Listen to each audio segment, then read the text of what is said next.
બેહાડવાના હા શું કહું હું તને તું મને વાડી ઉતી ગાડીમાં લેતો જાય ના રે ના તો મારે ગાડી લઈને જાવું જ ના તો હું નથી આવતો લે તો ઉભા રહ્યો લ્યો હવે બેહો લ્યો ગાડીમાં હે તો તું કેમ ગાડી હાંકવાનો સીટ વગર એ હું તો ગાડી દોરીને લઈને વયો જાય તો હું તને ગાડી દોરીને લઈને જવા દઉં લે જા તો હું સીટ લઈને વાડીએ વયો જાઉં બાકી તમને તો ગાડીમાં બેહાડવા જ ના હે કાઈ વાંધો નહીં મને ગાડીમાં ન બેહાડ્યો ને તમે જોવો ગાડી હમણાં હંતાડી દઉં ભલે પછી હેરાન થાતા પછી તો ફળા દાદા બેઠા બેઠા વિચારે કે મારા માણાને મેં ગામમાં મેકેલ છે કોઈ યારે ગાડી ફટકાડે નહીં તો સારું ત્યાં તો એનો માણા આવે સીટ હાથમાં લઈને તે ફળા દાદા કે આ કેમ સીટ હાથમાં લઈને આવે તેને પૂછે કેમ સીટ હાથમાં લઈને આવે એ કે ગાડી તો હું એ કે રોડે મૂકીને આવ્યો એ કે તે ફળા દાદા કે કેમ ગાડી રોડે મૂકીને આવ્યો તો કે મમરાભાઈ કે આડા પીડ્યા ને તે કે ગાડી હું રોડે મૂકતા આવ્યો તે ફળા દાદા કે તું રોડે ગાડી મૂકીને કેમ આવ્યો ભલે ને મમરાભાઈ આડા પીડ્યા તો કે મમરાભાઈ ગાડીમાં બેહવાનું કહેતા થાય કે તે કે ભળદ એક નાખે એને તો કે એને બેહાડમાં ના ન પાડી દેવાય કે ગાડી લઈને અવાય ને એ કે તે પણ એ કે એ મને કે હાલવાય નહોતા દેતા એ કે હાલીને દોરીને લાવું તો એ કે ગાડી નહોતા ભગાડવા દેતા એ કે પછી કે હું ગાડીની સીટ કાઢીને કે અહીંયા વહ્યો હોય કે અને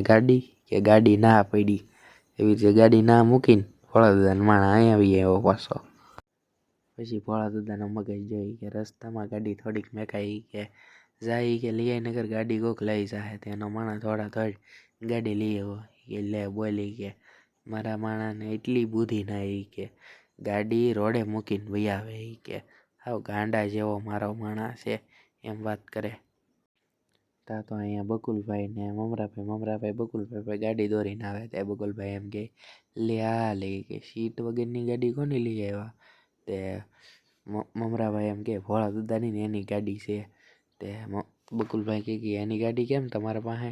તે કે રોડે કે ભોળા દાદાને માણા મને બેહાડતો નહોતો એ કે તે સીટ લઈને વયો જો એ કે મારો મગજ જોતી કે હું ગાડી લઈને વયો તે બકુલભાઈ કે તો એમાં આપણો શું ફાયદો એ કે તે મમરાભાઈ કે ફાયદો ભલે ન થાય એ કે પણ આ ગાડી તો એ કે હતાડી જ દેવી છે તે બકુલભાઈ કે એવો પ્લાન આપું એ કે એને તે કે કંટાળે ચડી જાય ને આપણને ફાયદો થાય તે મમરાભાઈ કે આપો લ્યો એ કે તે મમરાભાઈને સંભળાવે પ્લાન તે મમરાભાઈ કે તો એ કે ફાયદો થાય લ્યો એમ કરીને પ્લાન અપનાવે તા તો અહીંયા ભોળા દાદાને માણા ગાડી ગોતવા મળ્યો એ કે ગાડી તો એ કે અહીંયા નથી કે કોઈક સોરી નહીં ગયું હોય ને એ કે અહીંયા જ ગાડી મૂકીને જોતો એ કે જલ્દી કે ભોળા દાદાને કહેવું પડશે એ કે એમ કરીને ઘા ભોળા દાદા પાસે જાય